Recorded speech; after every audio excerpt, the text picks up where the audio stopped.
by like being a jerk and like being overly competitive when that's not what the sport's about. Except like SpeedQB, which is, well, it's all about being overly competitive. Well, I mean, yeah. But I wish it was that. I remember when like teams used to be friends, like there used to just be like a nice energy, and now it's all like kill, kill, kill, kill. You're listening to the Defrowe Airsoft Podcast, hosted by Stuart Rowe. Meet the legend. Meet the legend. This episode is brought to you by Hefe's Airsoft Solutions. Use code DEFROWE10 at checkout. Hey everyone, I'm Stuart Rowe. Welcome to the Meet the Legend podcast. Today we are sitting down with Zoe. Thanks for joining us. What's up, guys? Yeah, my name is Zoe. That's what a lot of people know me as. My real name is Zoe. I've been playing Airsoft now for about 12 years. Very little when I first started. And I've been playing competition for about 6 years now. And I'm excited for you guys to learn more about me and talk about some Airsoft. Nice. Everyone likes talking about some Airsoft. So I heard that you like playing SpeedQB and you're excited about the upcoming 2023 season. Can you tell me about that? So this 2023 season, they're hosting a lot of events all over the place. I know they're going to Tokyo. I know they're doing some in Georgia, a lot in California, Florida. I mean, everywhere. It's going to be big. They're adding some new things this season. They're doing a lot more of those 4v4 limited class. Going to see a lot more shotgun action, a lot more pistol action, hopefully. So I'm excited for that. As far as my plans are, I probably won't be able to make it to all the events, being honest. I mean, you know, they cost a lot of money traveling, especially now, how the economy's been. But I definitely want to make it out to Florida. The field out there is called CIA, Competitive Indoor Airsoft. Hopefully, definitely want to go back to California and do some events there. I went to California just last week, and I loved it. First time going. It was awesome. Atlanta, I mean, that's my hometown, so of course I got to show up. Unfortunately, though, not being on a team, it's kind of hard to have, like, a set plan, like, okay, this is who I'm going to play with, this is what I'm going to do. So I kind of just got to hop in there, see who's going to pick me up, and see what happens, and hope for the best. Okay, interesting. I don't play a lot of SpeedQB, so I'm not familiar with the official leagues and stuff. So for the 2023 season, is this like an official season where they're going to have teams and points and stuff like that, and at the end there's a clear winner? Or is this just when people play SpeedQB and these are like pickup games? Yeah, so they have a lot of fields will host like practices for the actual season, like before it starts. But then once the real season begins, that's when you start actually like accruing points. So whoever, like, everyone's battling to get the highest points, and then like I believe like 4 or 5 teams make it into like the next stage, and then they all fight, and then there's a winner. Prizes, money, all sorts of stuff, giveaways, yeah. Okay, nice. And of course, there's different, players at different fields. So, like each week is a match held at one field, and then it's like football. You have home games and away games, or do just people play at their local field and the points get tallied up? So yeah, a bunch of teams travel to all the different fields. I mean, like California is like the home base. So that's why there's a lot of tournaments held there. But teams travel from all over the world. Last year, CIA hosted their first SpeedQB event, and a team came all the way from Puerto Rico. Okay, wow. So, like, yeah, teams will travel everywhere. Like, you want to get as much points as possible, so you do that by going and playing at the most fields and doing as good as you can. So, yeah. Okay, so really, like, the aim of the game is just to travel around as much as possible and to join as many games as possible to get as many points as you can. Yeah. Okay, interesting. Is it like a worldwide thing? Because we have SpeedQB in Japan as well. So, like, our local SpeedQB field is called Black Fox. Yeah. Are some players from America going to come over there for points, or...? I'm assuming they probably will. I know SpeedQB is bringing like their own team, and I'm sure other teams will hopefully, if I could go, I would love to. Like, I would love to be out there. I think it'd be great. But hopefully we do see more teams because I think it's really cool to do it internationally. And I hope that teams from international countries will come down and visit the U.S. Yeah, that would be great. Like the more we can grow Airsoft and the more it becomes international, it's great. More people in the Absolutely. sport. What are your predictions for this season? I don't know. Being away, like not being where I can go play Airsoft every weekend like I used to, I really haven't had eyes like super set on players and teams this season as I normally do, because normally I'm focusing on players and strategies I can use to take out certain teams and stuff. But again, now that I'm not playing every weekend, I feel like I'll be pretty out of shape. And my goal for this season, instead of just going out winning, I just want to have a good time. I just want to go out there, meet a bunch of people, play, have fun, all that good stuff. Nice. You talked about some of the strategies you use for defeating people. Can you let us in on some of these strategies? Right. Yeah. So, you're going to have teams that play offensive and you're going to have teams that play defensive. And usually when a team's good at playing offensive, that's what they're going to stick to. If a good team's good at sitting back and is taking people out one by one, that's what they're going to do. So depending on who you're playing against, if you're playing against a really defensive team, try and be a little aggressive, push up, but be smart about it. If you're playing an offensive team, you want to watch your lanes and hold them down so you can look out for anybody moving so you can take them out. Yeah, I like that. You need to lane people, and then you need to rush people down if they're turtling. So yeah, classic strategies. I like them. All right, let's move on to the next question now. So, as someone who's been playing Airsoft for a while, how many guns do you have? Is it just one, or do you have like a whole collection? So, growing up, like, I'm still young. I'm only 20 years old. So, I really haven't had the time, money, and experience to gather the collection that I want. And usually when I do get a new gun, I'll get rid of my old gun. Back home in Georgia, I have a couple guns lying around. I have one that's like an AAP one. Okay, it's a nice. carbine conversion kit, so it's like a whole rifle basically. Yeah.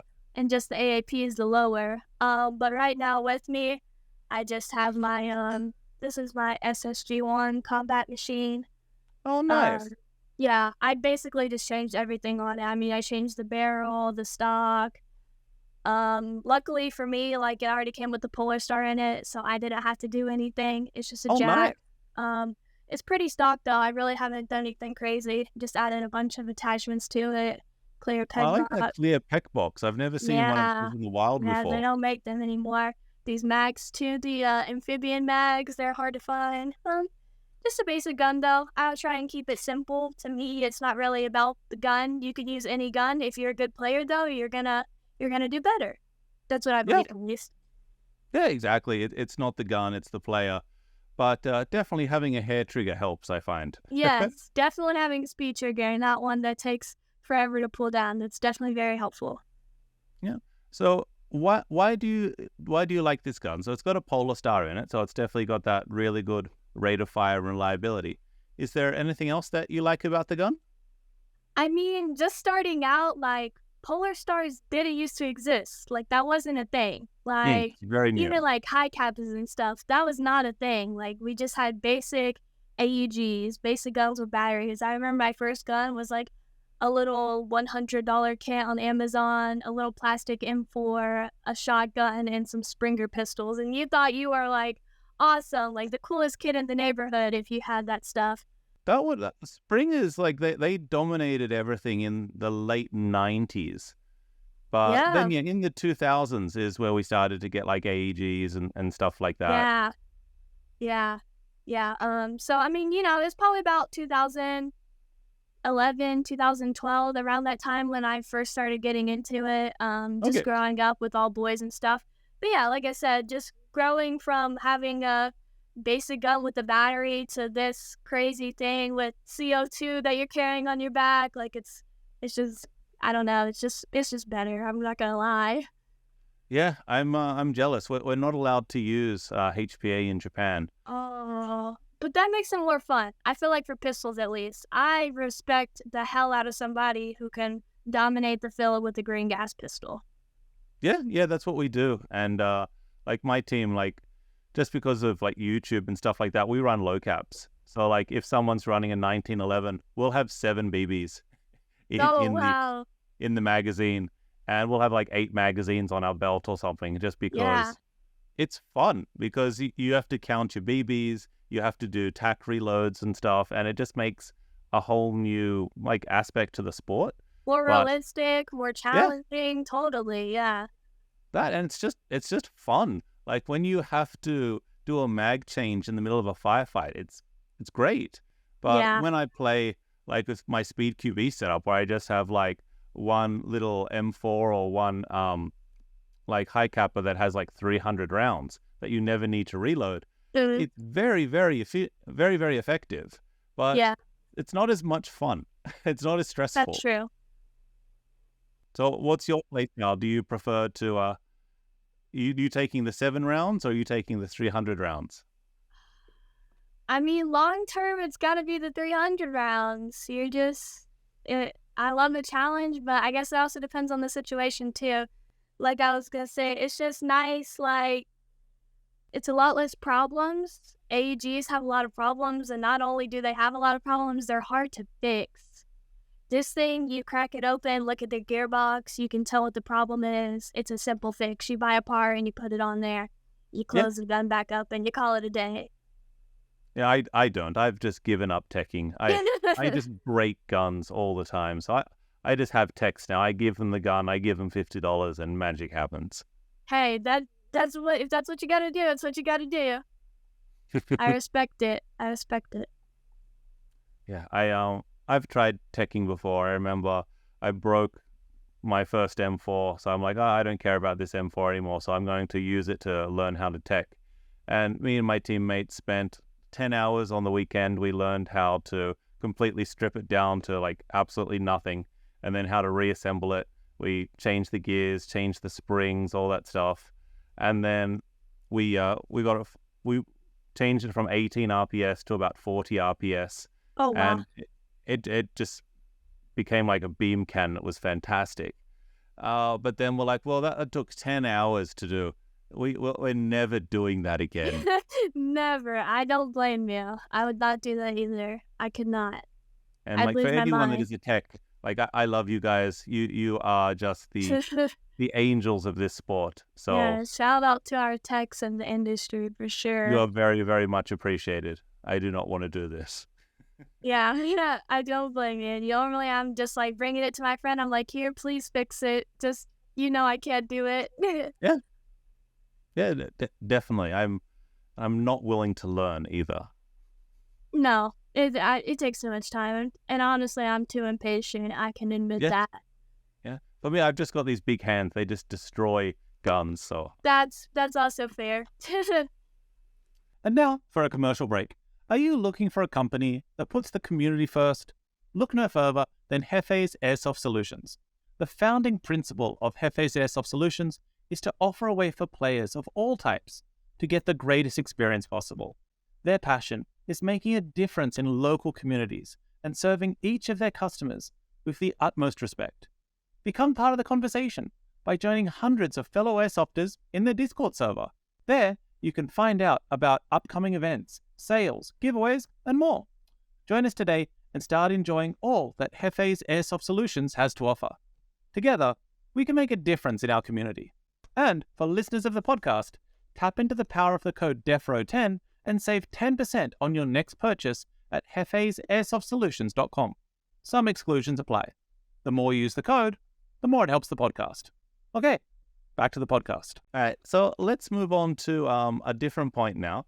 Can you tell us about your current loadout? What makes you unique on the field?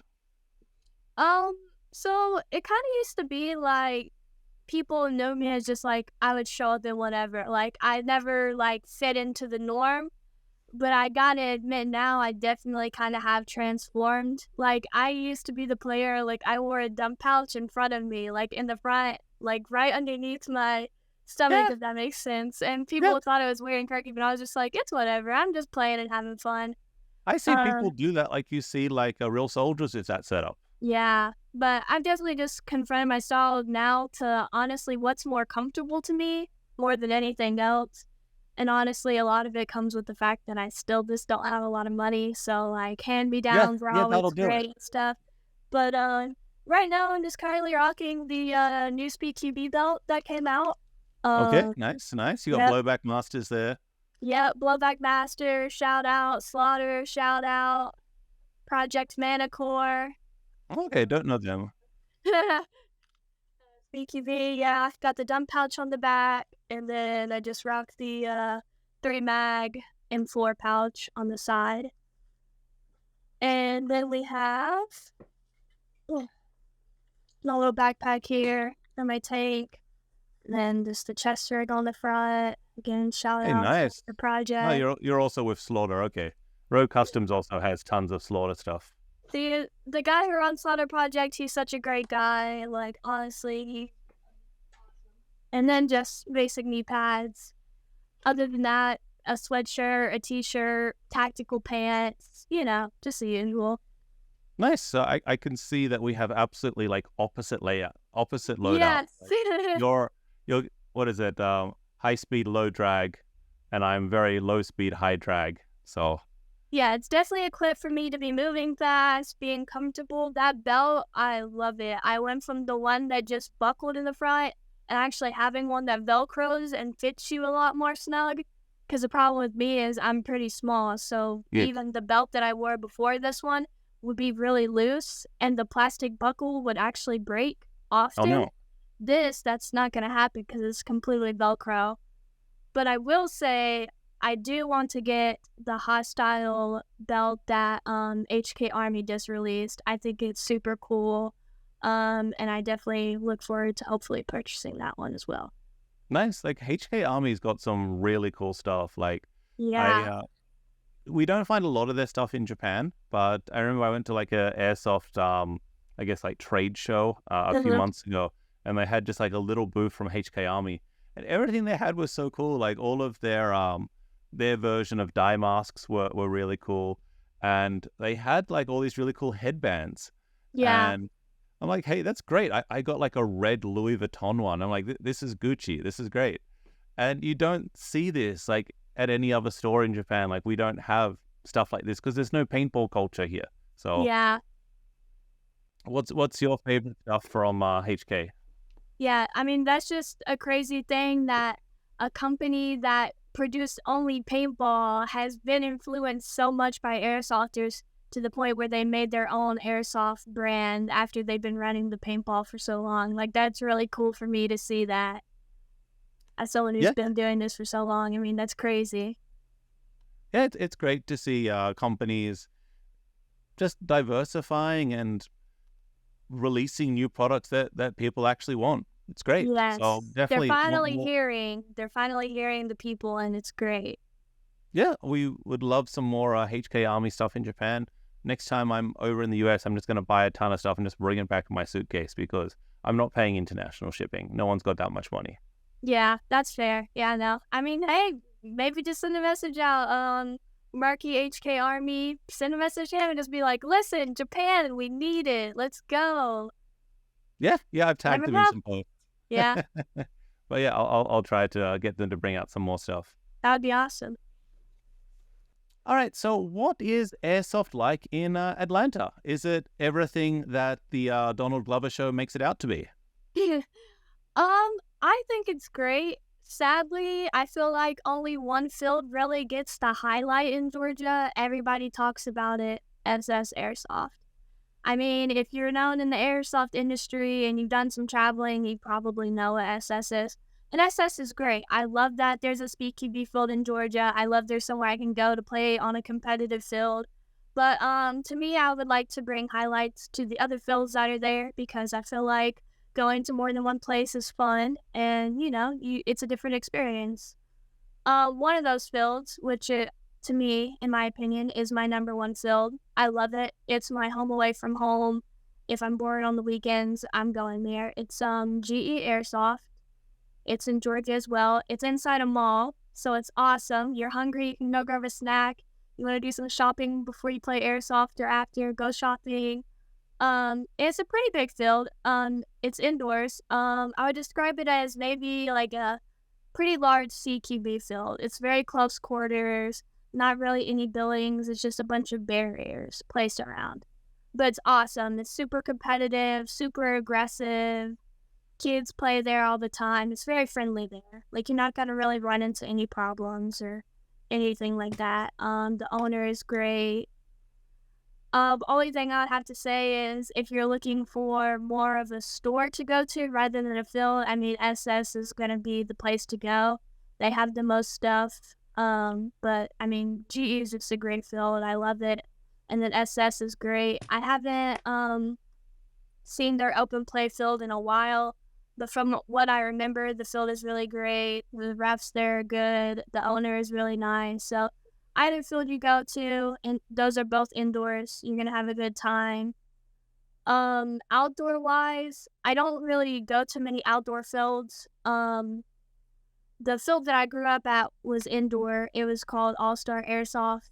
Sadly, it closed down. But a lot of people went there, and a lot of people I know that are now, like, big in the SpeedQB NSL scene, I know that they came from there, so I could say that I have friends that are, like, big in the airsoft scene now. But yeah, back to the outdoor fields. There's Power Ops, which is an outdoor field. It's airsoft and paintball combined. So they have a paintball field and they have an airsoft field. It's really big, a bunch of trees, a bunch of buildings outdoors, a bunch of land to run across, a bunch of crazy different game modes. It's pretty cool. And then the only other outdoor field that I've been to, I know there's more. I just don't want to talk about the ones that I know. I don't want to say anything about the ones I've never been to. Yeah, of course. It's Team Airsoft. It's a huge field. I mean, they have a big lake right in the middle of the field, crazy hills to climb up.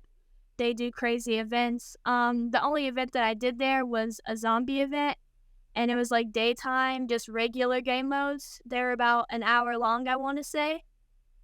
And then they had the zombie game mode at night, and there was a bunch of us who were zombies, and we didn't have guns. We had to like run up and physically touch the people to consider us getting a kill on them. And then there's a bunch of people trying to get to an objective with guns. So we were like crawling in the dirt, trying to sneak up on guys and stuff. And just a bunch of craziness was happening. I was like crawling through the mud because it rained that day. And I was trying to sneak up on a group of players, and someone came up behind me and shot me in the back like 20 times. It was crazy. But I know there's big Milsim events out here too. I know they do a bunch of big Milsim events. I just personally haven't gotten the chance to go to any. Yeah, me either. We don't have Milsim in Tokyo, so it's not something that I've had a chance to join yet. But I'm going to head over to America this year for some games, so hopefully I'll be able to join someone like an international tour. But yeah, Milsim looks fantastic. Let's talk more about that zombie game. That sounded really cool. So I've seen some videos online of these zombie games where there's like 100, 200 players as zombies, and they're chasing all the regular players, and there's like maybe just 10 regular players, and they have like cars, they have quads, and they're just trying to evac. So they'll try to get in, get a player that's been like captured or something. Then they need to exfil with like 200 zombies chasing them, and it just looks absolutely fantastic. Is that the kind of game you joined? So from what I remember, I believe like the players didn't have their weapons. They had to put their weapons in the back of a truck, and then the truck drove off, and the players knew where to go, but they had to get there. So the players get there, and once they get there, that's when it starts. And then they have to make their way back to a certain objective to exfil, like you were saying. And for the zombies, I believe there was probably like 200 people there total. I mean, it wasn't like it was big, but it wasn't like that big. So there's like probably 20 of us zombies and 80 players. And okay, wow, they're really flipping on that. Doesn't really sound fair for the zombies. Yeah, it was quite difficult. It was really difficult. And I don't even know if the zombies won, but I think it was their first time doing it, so maybe they'll learn. But it was a lot of fun though. It was cool seeing for me it was my first time big outdoor event. So like I've never seen people with the crazy gear. People had their night vision on. Like I remember one of the guys got mad at us because we shined our flashlight, and he was like, "Hey, don't shine our flashlight in our night vision goggles." Like stuff like that, and I was just No, like, you can totally do that. If someone's wearing nods, you can totally blind them with your flashlight. They got so mad. I was like, "You need to relax." Why? That's a legit strategy. That's how you counter nods. I don't know. He kind of just did like this at me, and I was like, "Okay, dude, I'm done." Well, they just give them a salute. You just go like this. You're all good. But it was pretty cool. I would love to go back. I think it was fun. Was this guy wearing nods of a daytime or a nighttime? It was at night. It was at night, but it was very serious. He was so serious about it. I was like, it's just airsoft, and I was like, it's not my fault you're bringing $300 night vision goggles out here, dude. $300 is cheap. Or however much I don't know how much they are. I just threw a price out there, but however much they were, you chose to wear them. You have to deal with Probably about in America, probably about $3,000. Oh well, yeah, that's insane. And that's for the cheap ones. I could never justify spending that much, but good for them, I guess. Yeah, my whole thing is like I bought night vision last year, but I haven't had a chance to play because like we haven't been running a lot of night games because of Corona and stuff like that. So they've been sitting just in my closet. And then like last week we held a game at an abandoned hotel. And normally when we play there, like all the lights are off because it's an abandoned building. But for some reason they had lights this time. So the whole thing was like bright as day. So I couldn't use my night vision. I'm like, I'm never going to be able to use this night vision. So if you buy it, you have to make sure you regularly use it. Because if you're not regularly playing night games, you're not going to use it apart from just like walking around your apartment and being the coolest person there. Yeah, that's true. That's true. Do you play a lot of night games? Not really. That one was a night game, and then sometimes the field I was talking about, GE, they'll do like lights out, and it'll be from 10 p.m. to like 2 a.m. I believe, and they'll just do lights out the whole night, a bunch of different game modes, all that stuff. It's scary though, because you don't know if you're gonna run into a barrier.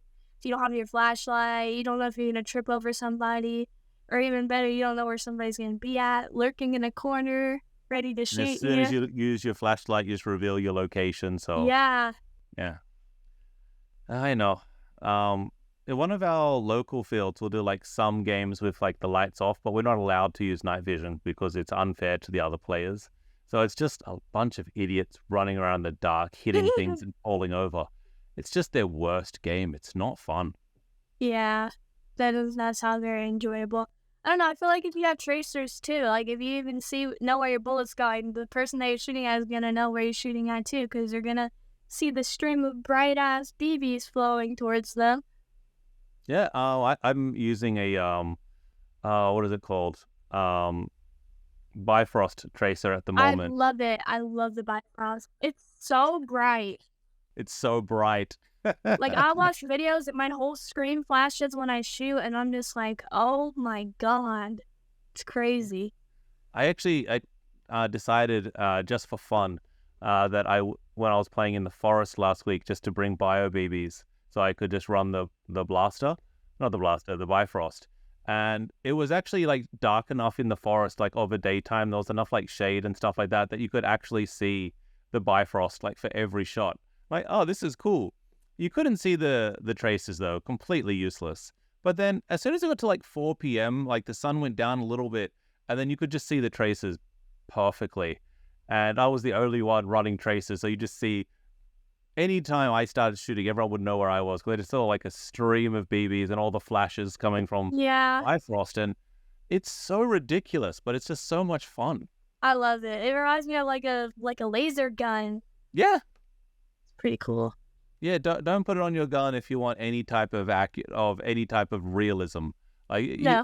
If you're just playing Star Wars or something, but and it's fun, especially indoors is probably the best where it's very very dark. You'll have the most fun with the Bifrost. I agree. Yeah, What races are you running? I run the the Bifrost. I just have the Bifrost, and then I have my flashlight on the side.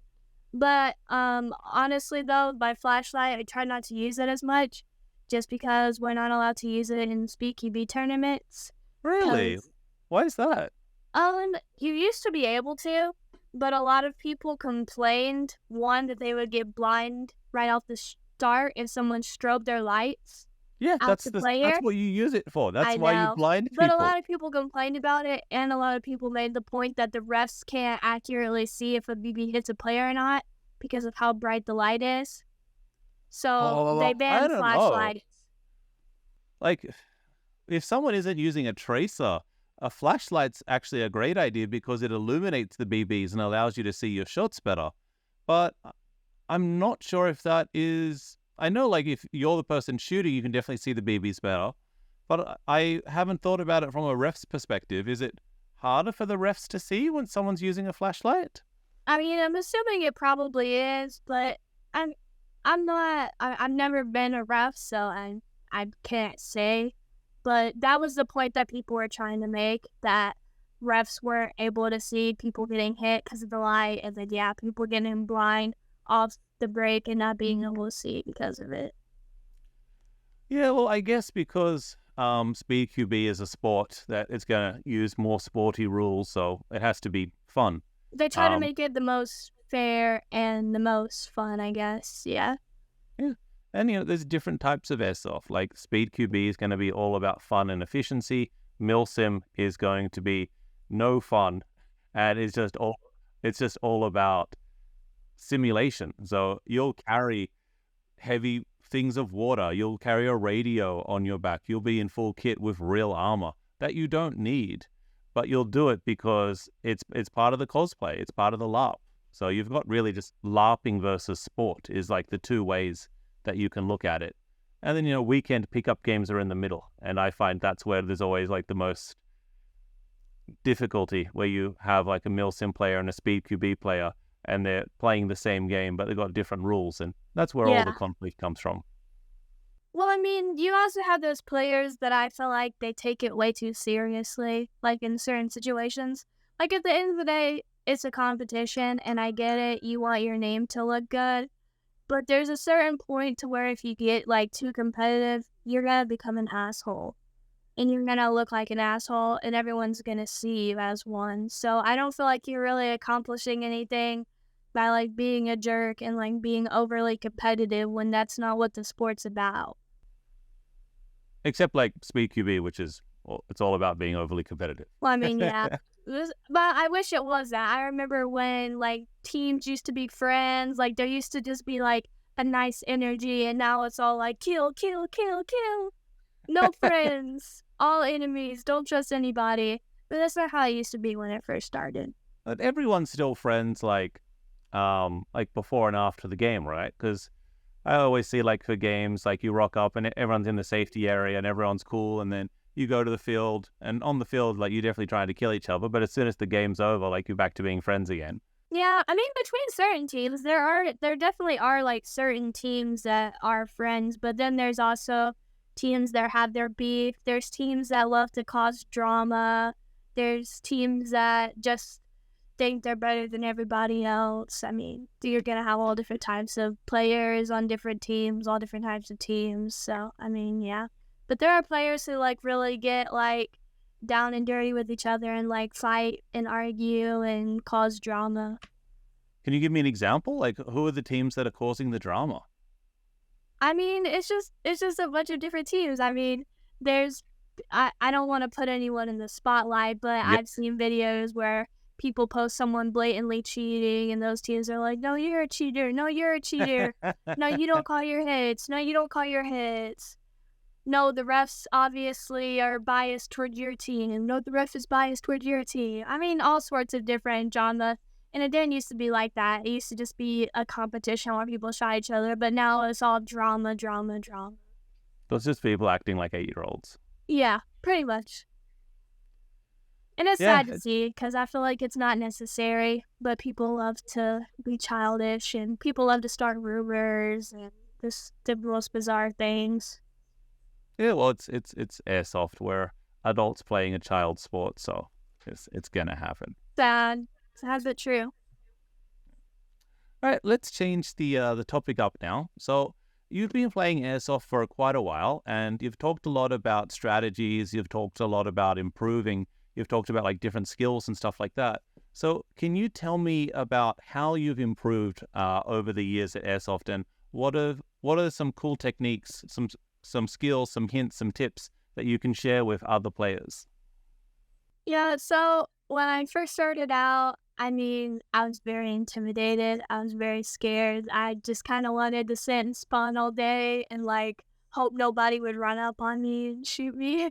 I would just be very scared, but I would still go out there and do it. And then over the years, like the more videos that I saw, the more people that I saw play, and the older I got, you just kind of learn to build confidence. So like I went from staying in my spawn to like slowly creeping out to a building or running with a group of friends, even if it was something like that. And over time, you just build that level of confidence. I think what it was for me is I was scared to get hit. Yeah. Like I was scared it was going to hurt. And then I got shot and I was like, oh, well, that wasn't that bad. Like it hurt, but I mean, once your adrenaline gets rushing, those shots aren't really going to phase you.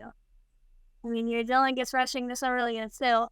I would say I really didn't start improving a whole lot as a player until I got into the SpeedQB scene, because going from a regular player to a SpeedQB player, it forces you to be more competitive. It forces you to have that competitive mindset.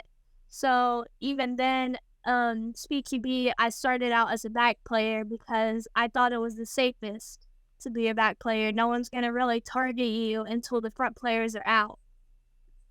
So I got pretty good at that.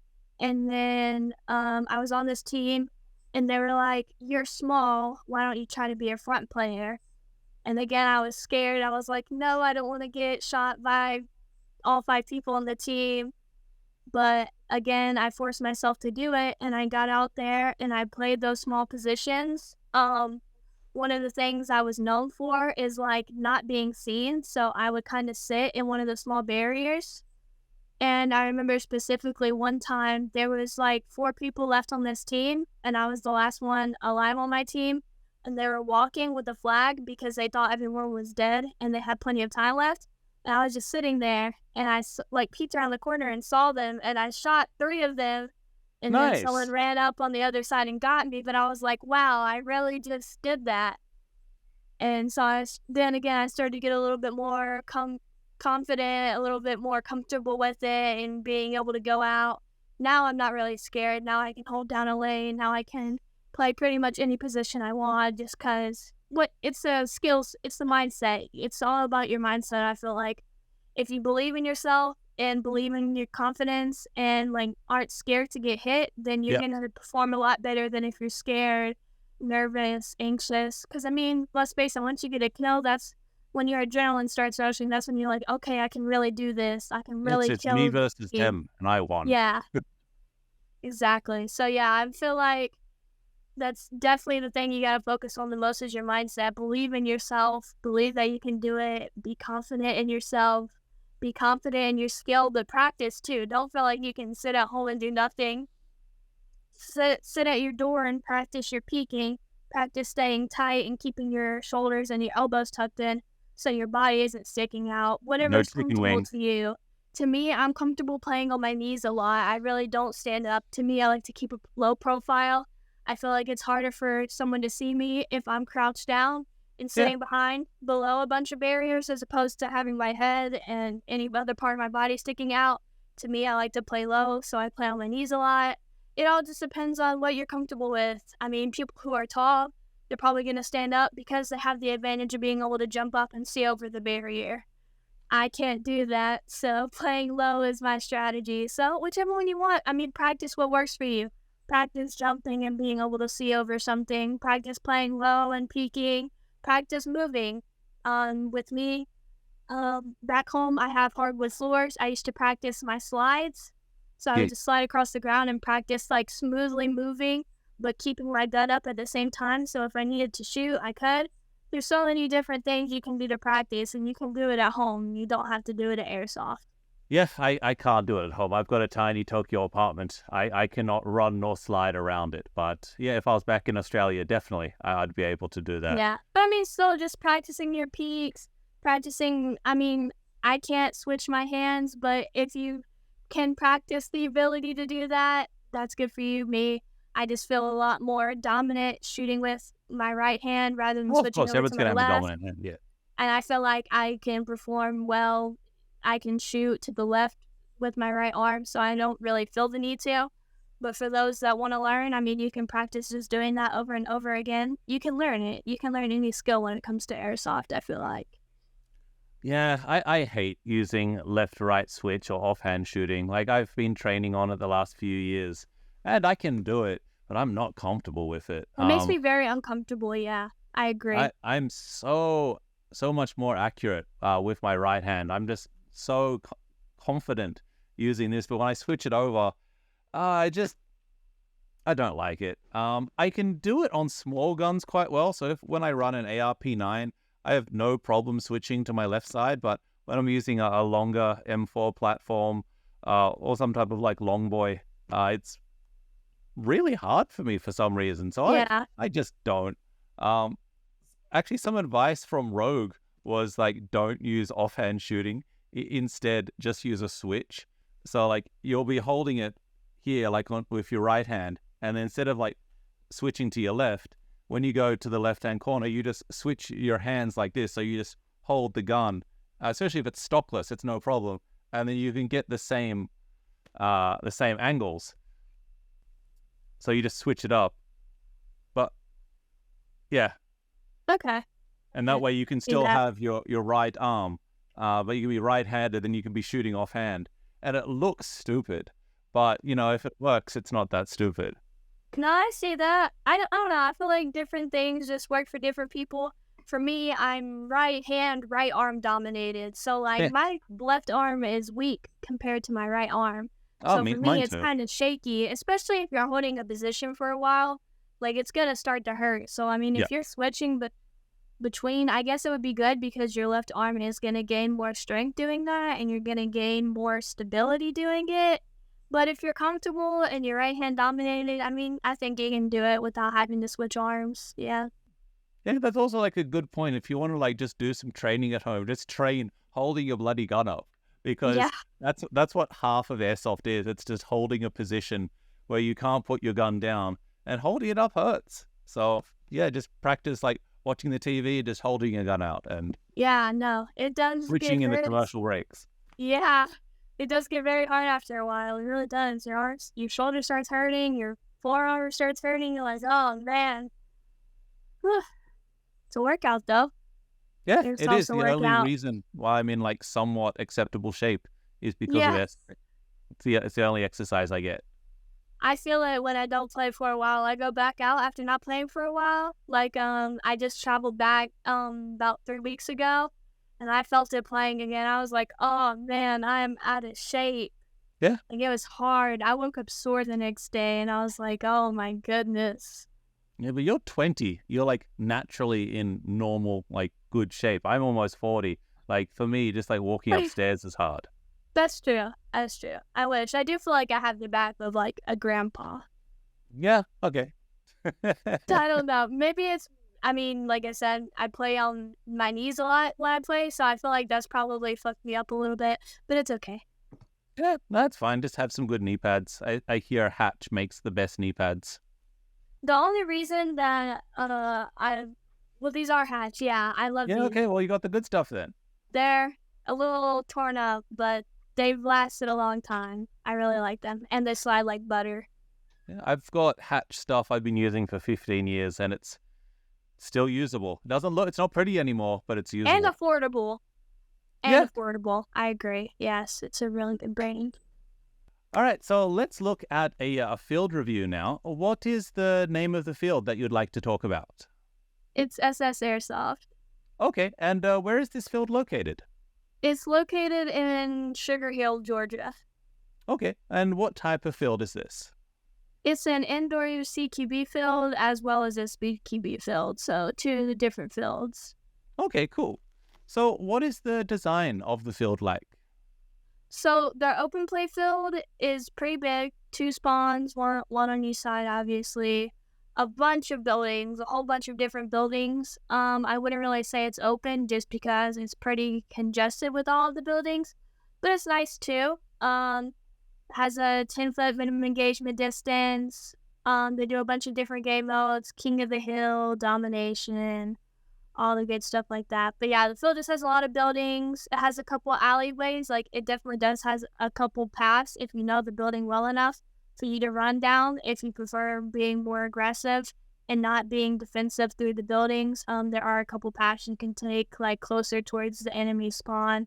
But yeah, a lot of buildings. 1 2-story building, like a little, almost like the top of the castle. You know how they have the little things at the top that people can stand on? Has something similar to that with some stairs that you can walk up.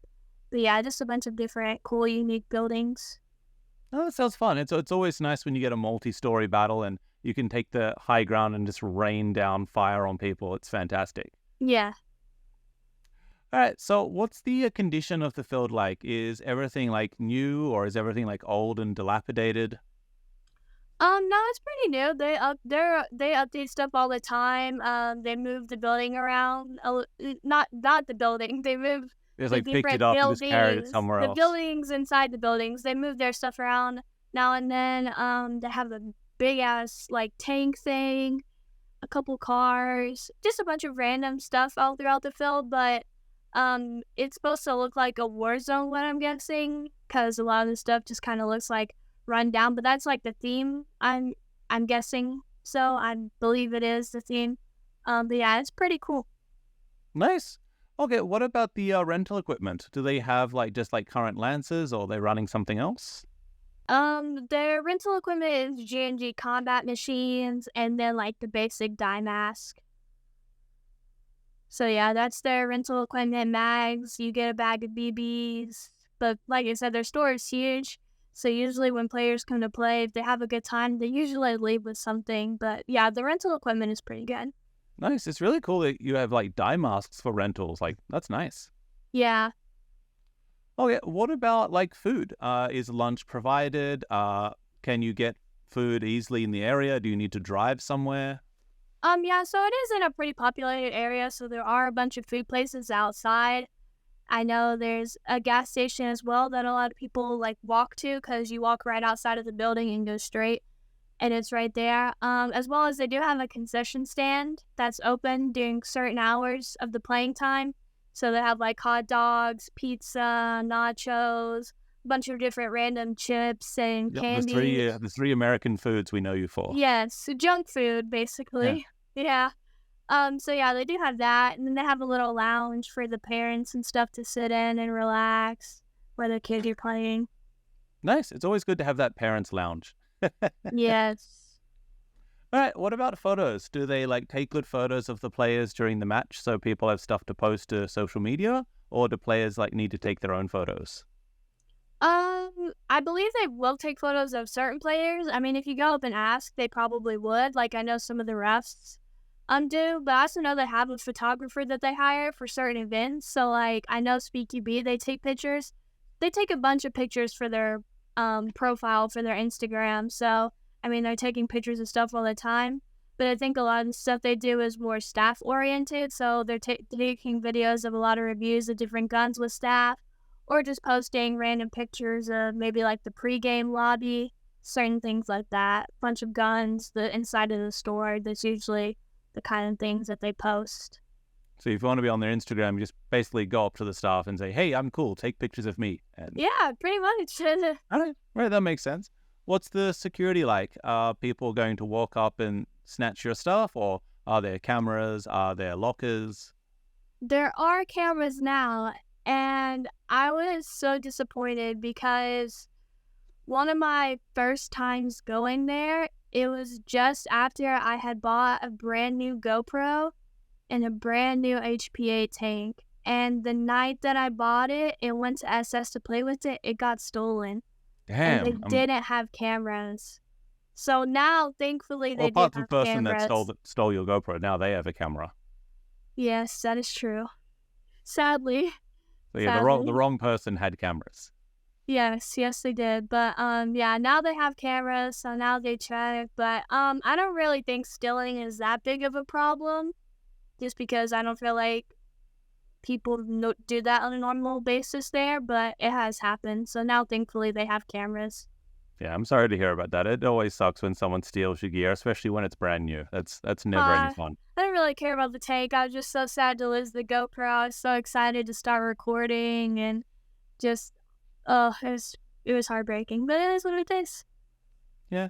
Well, if you make friends with some like airsoft YouTubers, we have tons of GoPros, so we normally like upgrade and stuff like that. So if someone has, like I've got like 3 cameras now, and when I get my new camera, I won't need an old one. So I'll just like give it to one of my friends like for cheap or just for free. So if you make some friends with some airsoft YouTubers, maybe they'll be able to, give you an old GoPro or something, because someone always has some stuff lying around that they don't need. Yeah, I definitely try and like put myself out there on social media. I've grown a lot, especially that I've noticed in the past like year. So like 5 centimeters, 10 playing centimeters. On social media. I feel like I've gained a lot of followers. I feel like a lot more people have noticed me. But I hope I will get to the point where people would be nice enough to give me things. That would be awesome. I have gotten stuff before. Like, I won't lie. I've walked up to somebody and gotten patches. Shout out to HSA Doc the first time he came down to Georgia last year for their SS Airsoft 12-year anniversary. He bought me a LiPo battery, and I didn't even ask. Like, he said, like, because I was like, oh man, that much money for one? I was like really disappointed. And he was like, I got you, don't worry. And he bought it for me. So yeah, shout out to him. That was really sweet. So hopefully, as I get more and more people to know me, that maybe I will get more free stuff. But that's not what it's about. That's the goal. So become famous, get free stuff. That's what we want to do. Definitely part of it, yeah. Not gonna lie.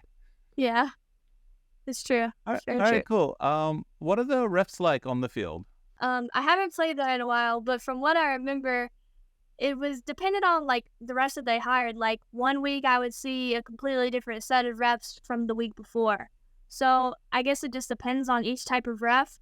I know we've had problems in the competition scene where you were like, okay, clearly that ref likes this team. Like you could just tell from the way that the refs did things or the way that the refs would like look away. On the open play field, however, I feel like they hire some young kids sometimes. They don't really know anything. Yeah, so like, I hear that. It's always hard when the ref is younger than you. Like when you have like an 18-year-old as a ref and you're 40 years old. It's not efficient. And they think because they work there that they know best. And you're like, no, I promise I know what I'm talking about. Yeah. My kids are older than you. Yeah. All right, last one. What's the price of the field? Is it expensive to play there? No, it's not expensive to play there. It's about $30, I believe. If you have your own gear. I'm not sure how much rental packaging is, but they have a great website that lists everything, the online store, the prices, hours, events, all that good stuff. So if there's any information you need to find out, you can just go on the website. So yeah, that will post anything, but $35 if you have all your gear, and that's for all day. And so on Fridays, I believe they're open 5 to 9. Saturdays, I believe they're open from 12 to 6. And then on Sundays, they're open 12 to 5. So, and then they'll have different hours correlating to like breaks for school, summer hours, all the things like that. So it's very correspondive to like different events going around in the school systems and such. Nice. Okay, so what do you rate it out of 10? What's the Zoe score for this airsoft field? I feel like I need to rate it by both of the fields. So like open play, out of a 10, I'd probably rate it like a 7. And then the SpeedQB field, I would rate it out of a 10 because, I mean, I've got to be honest, I'm biased. I love SpeedQB, so. Everyone's biased. We're humans. Yes.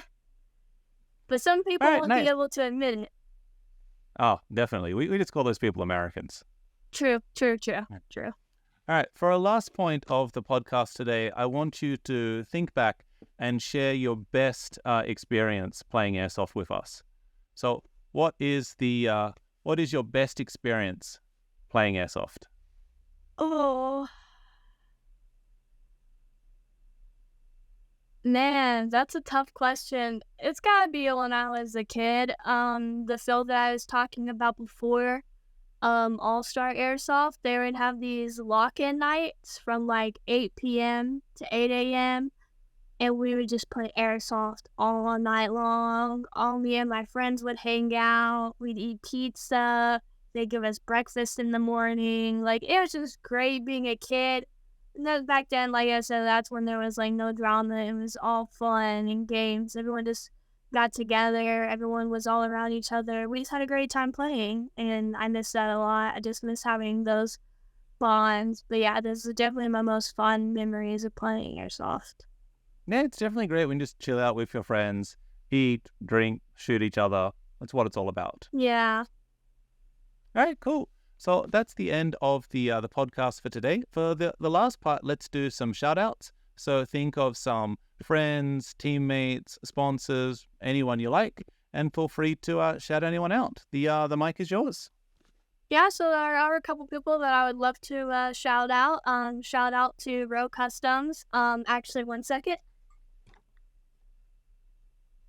Actually, I don't have my mask. Sorry, I thought I had my mask. I actually did a custom mask with Rogue. It's like this crazy blue fire mask. I thought I had it and I don't.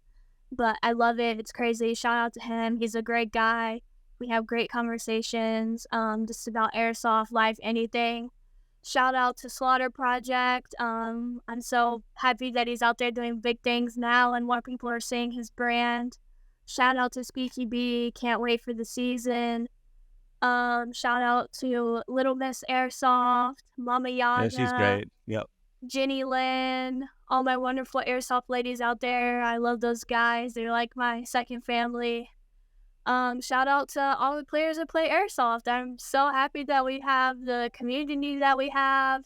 I'm so thankful for so many of my friends, some of the teams that I love. Obey Airsoft, Saturdays are for the boys, Psy Airsoft, so many different teams. SYG Airsoft. I've been Yep, there's watching big them ones.